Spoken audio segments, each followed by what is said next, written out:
language is very important in politics, by the way. You know, language is very, very important. May have inadvertently, may have unknowingly, same bloody thing.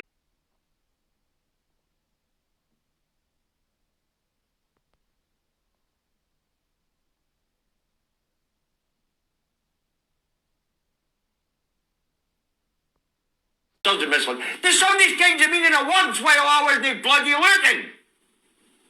Eh? And Thursday, there was a leak from the inquiry looking into the mishandling of sexual harassment complaints against Alex Salmond. Right? Now, it would appear that get this, by the way, folks, this is quite good. It would appear that the committee has voted by 5 votes to 4 to say that the First Minister had inadvertently misled. The First Minister had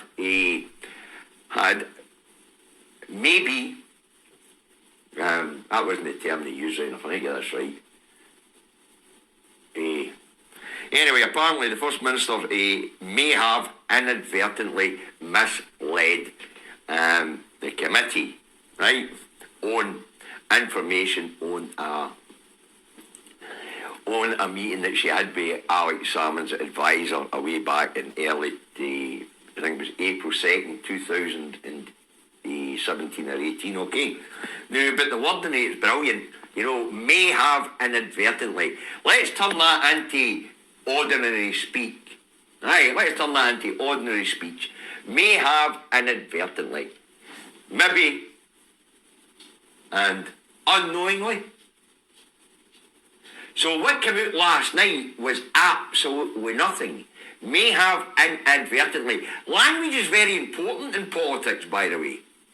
You know, language is very, very important. May have inadvertently, may have unknowingly, same bloody thing. What it basically says is, if she did, it wasn't deliberate, so therefore she hasn't broke the ministerial code, yet you've got Douglas Ross shouting, resign, resign. And do you think the Scottish people are that stupid we don't have the lexicon to understand language? Wow!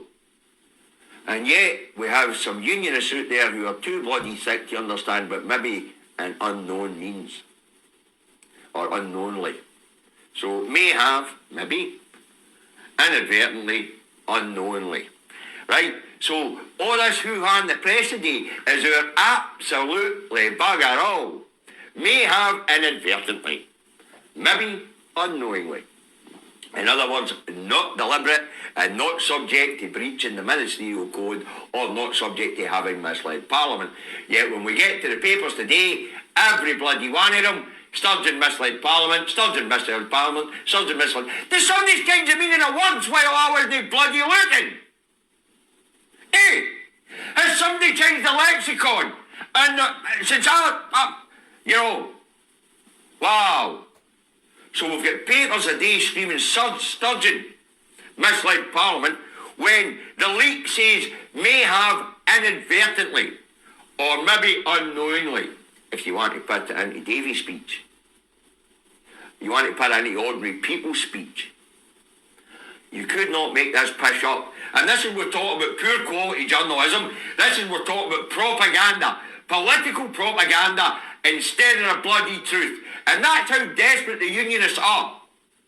And by the way, unionists, when I say unionists, we're talking about 26% of the Scottish population. We're not talking about no voters here. No voters, in the main, voted on their wallets.